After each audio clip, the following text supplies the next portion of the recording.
pessoal, aqui é a professora Isabela de Artes Visuais. O vídeo de hoje é sobre o movimento realista, que é um movimento super importante do século XIX, que falava principalmente sobre causas sociais. Não temos obra do Paz, mas é um movimento que cai muito em vestibular, principalmente pela circunstância que ele representa. Vamos lá? Bem, como todo movimento de arte, o realismo ele surge por conta do contexto histórico que ele vivenciou. Eu gosto muito dessa frase do Gustave Courbet, que é o maior representante, é basicamente o criador do movimento realista, que já deixa bem claro o que o realismo quer oferecer, né? Nunca vi anjos, mostre-me um e eu pintarei. A carga de ceticismo dentro dessa frase é bem objetiva, né? Então, sim, o artista, ele quer mostrar que ele não vai partir para emotividades, que ele não vai partir para subjetividades, não quer que a obra seja de uma interpretação simbólica, ele quer que ela seja clara e objetiva, né? Aqui os aspectos, a data, né, 1850 a 1900, não foi um movimento como o movimento de arte que durou muito. Na verdade, o pensamento realista é um pensamento que existe até hoje, atitudes realistas acontecem até hoje, mas como movimento de arte realmente só durou, né, esse pequeno tempo, né? Alguns acontecimentos importantes da fase: crescimento da indústria, consolidação da burguesia, luta de classes, socialismo marxista. Aqui a gente entra já no aspecto teórico, mas que fundamenta realmente o pensamento dos artistas. Textos escritos por Karl Marx e por Engels, que fortaleceram a valorização da figura do trabalhador. Então, dentro do realismo, que vai ser muito presente é a figura do trabalhador. Apesar de parecer meio redundante, né? Realismo, característica realismo. Mas aqui é retratar realidade, né? Então, a proposta do realismo é retratar a realidade, deixando de lado a visão emotiva do romantismo. Utilizavam-se da sátira e da crítica para, né, oferecer provocações, né? Principalmente em jornais, eles usavam muito, né, a sátira e a crítica.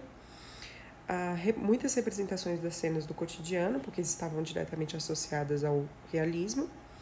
Acreditar nos próprios olhos, então eu só acredito, só pinto aquilo que eu consigo enxergar. E por fim, a fotografia, que é uma linguagem que surge na fase, que contribui para o pensamento realista, porque a foto acaba sendo uma das técnicas que representa a realidade. Aqui na obra tem a mulher peneirando. Uma coisa que eu quero que vocês percebam é que os nomes eles não são muito criativos, eles são bem assim. Na cena tem uma mulher peneirando, o nome da obra, Mulher Peneirando, então é bem claro. O maior representante é o Gustave Courbet. Ele fez questão de pintar cenas no campo, né, de camponeses, e ele era completamente contrário a representações imagéticas. Eu não quero fazer representações de fábulas, não quero fazer representações de mitologias, aspectos religiosos completamente fora, porque eles realmente tinham a questão do ceticismo presente. Uma coisa que também eu queria que vocês reparassem, que a partir de agora os slides nós teremos foto dos artistas, porque como nessa fase surgiu a fotografia, aí a presença da fotografia também, né, no registro deles, né? Isso ajuda a traçar o realismo, você saber quem é que está sendo representado, né? Aqui são autorretratos. Esse aqui é um autorretrato super popular do artista. Ele é muito popular porque ele está bonito, né? Isso é evidente.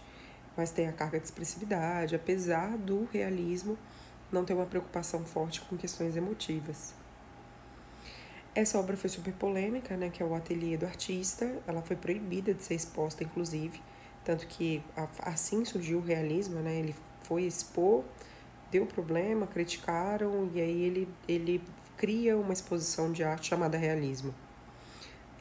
Ela mostra o artista aqui, uma mulher nua, crianças, moradores de rua, provavelmente compradores de obras de arte. Então ele dá uma misturada, mostrando uma realidade dele.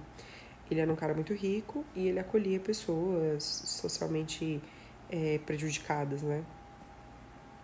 Aí, figuras de trabalhadores, quebradores, o nome da obra é literal, os quebradores de pedra ou dois homens quebrando pedras. Gosto muito dessa aqui, o nome é ótimo, se chama Bom Dia, Senhor Courbet. Aí ele vestido como um viajante, né, cumprimentando pessoas. O nome, Mulher Dormindo, então é tudo bem objetivo, cena de caça, cenas do cotidiano, né? As duas amigas, que na verdade são duas prostitutas. E aqui, sempre natureza morta, tá? Eduardo Manet. Esse aqui é um problema pra gente, porque o Manet, além de ter se inserido dentro do realismo, ele vai ser o precursor, ele vai ser o pai do movimento impressionista. Guardem bem o nome dele, Manet. Tá? Então, ele é o pai do movimento que o maior representante se chama Monet. Então, aí tem a diferença aqui, ó, o A, tá? Aí fica a dica bem boba. A vem sempre do O, antes do O. Manet veio antes de Monet, tá? Mas esse cara aqui vai ser de extrema importância. Grande representante também de cenas realistas, mas começou a fazer pesquisa de iluminação, o que tendenciou ao movimento impressionista, que mais tarde a gente vai estudar também. Aqui uma das cenas clássicas, essa obra também foi proibida. Ela possui várias composições em formato triangular, né? Então, ó, os corpos, eita, essa linha super segura. Gente, enfim. Aí aqui, uma dos triângulos, aí tem o triângulo com esse corpo dessa mulher nua, que é o rosto da esposa dele. Tem o triângulo que contém os dois, então, mas o triângulo principal é que contém todos os personagens. Né? Uma composição tecnicamente bem elaborada, mas já começa a ter o aspecto do impressionismo, que é mais borrado aqui nos laterais, né? Mais simplificado.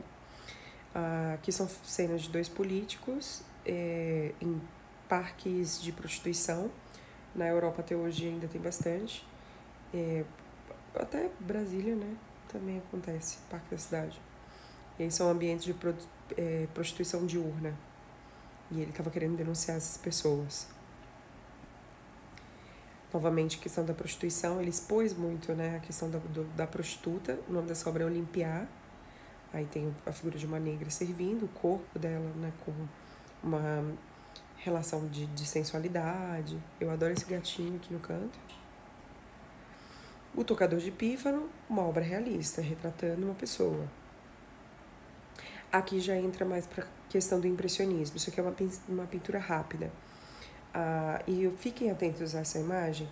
Ó, ele faz os barcos, os barquinhos.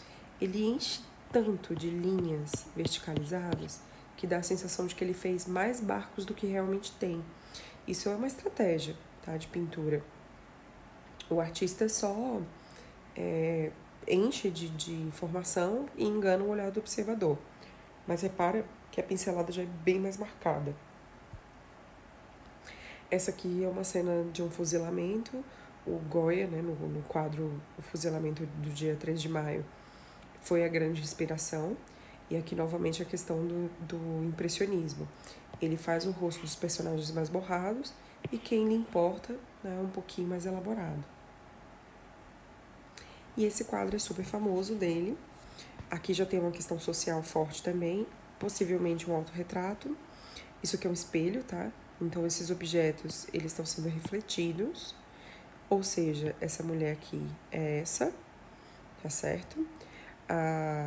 Esse espelho, então, tá retratando todo o bar, né? O nome dessa obra é o Bar em Folies Bergeret. Aí tem o fato dele ter inserido garrafas de cerveja, garrafas de espumante, tentando representar que as classes sociais estavam juntas. A UNB ela já teve essa obra como obra do Paz, e aí eles colocaram questões bem ligadas à física, né, por conta do reflexo, e também colocaram sobre observação, né, a questão do lustre tá bem borrado. Eles citaram até esses pezinhos aqui que é de uma bailarina. Então tem umas coisas que tinham que ser identificadas. Mas é bem bonita a obra, né, bem popular, bem famosa. Só a título de curiosidade, a última obra leiloada dele, que chegou a 65 milhões, que faz parte de uma série inacabada, né, de estações do ano. Rodin, aqui a gente tem um outro problema, né? O Rodin, ele é um artista que transita por 3 fases. Ele era realista, ele tem aspectos impressionistas e, por fim, ele viveu em virada de século e acaba caindo para o modernismo. Já teve a obra do Paz dele também. Essas aqui são as séries O Beijo, esculturas em bronze, né, as escuras, escultura em mármore. Aqui é a Danaide, já foi obra do Paz, essa peça. Aqui são estudos, ele está estudando o movimento das mãos. O que deixa ele com caráter impressionista, essas peças como se fossem borrões, né, como se fosse uma massa modelada sem polimento. Esse aqui é um autorretrato, eu acho muito bom esse autorretrato dele. Esse corpo, isso é bem realista, né? Por que não retratar idosos também? Dentro da história da arte, as representações femininas são sempre de mulheres jovens. E aí ele vai e apela, né? Visualmente. Essa já foi obra do Paz, O Pensador, caiu sobre a matéria-prima, sobre o fato do metal oxidar, né, do bronze ser uma liga metálica e passar por processo de oxidação. Essa peça aqui está no Brasil, então ela está escurecidinha, mas a mais famosa é que está na França, que aí ela está bem esverdeada, porque toma chuva, né, acaba ficando com a oxidação do metal, ó, tá vendo? Os pontos esverdeados. E a UNB tratou exatamente sobre isso. Essa aqui é minha obra favorita dele, que são Os Portões do Inferno. São 6 metros de altura por 4.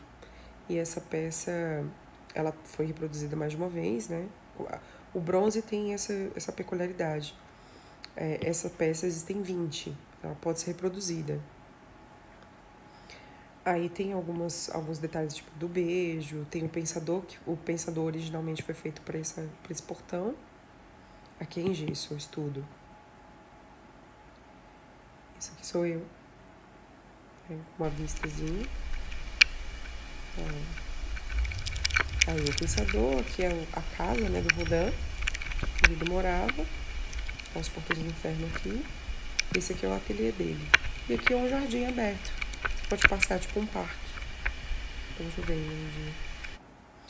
E por último, né, o artista François Millet, uma grandíssima inspiração para o Van Gogh. Ele fez parte de uma escola de arte chamada Escola de Barbizon, onde um grupo de artistas se uniam para fazer pinturas de paisagens. Aí ele passou a observar que além da paisagem tinham camponeses. Aí fazia essas representações de camponeses trabalhando. Muito, muito realista. Essa obra já foi obra do Paz, né, se chama O Ângelus, e aqui mostra um cesto de batatas podres, eles estão tristes. E o Salvador Dalí fez uma pesquisa dessa obra e descobriu que, na verdade, aqui tinha um caixãozinho do filho deles. Aí ficou meio polêmico, enfim, o artista abafou, não foi tão realista, né, nesse ponto. As releituras de Millet feitas pelo Van Gogh, né? Millet, Van Gogh, Millet, Van Gogh, Millet, Van Gogh, Millet, Van Gogh. Van Gogh sempre mais vibrante, mais coloridão e com as pinceladas mais marcadas. Aí a escola de Barbizon, né, que é o interesse deles. Então é isso. Qualquer dúvida que vocês tiverem, me chama no Google Classroom ou no @artesvisuaulas no Instagram. Até mais!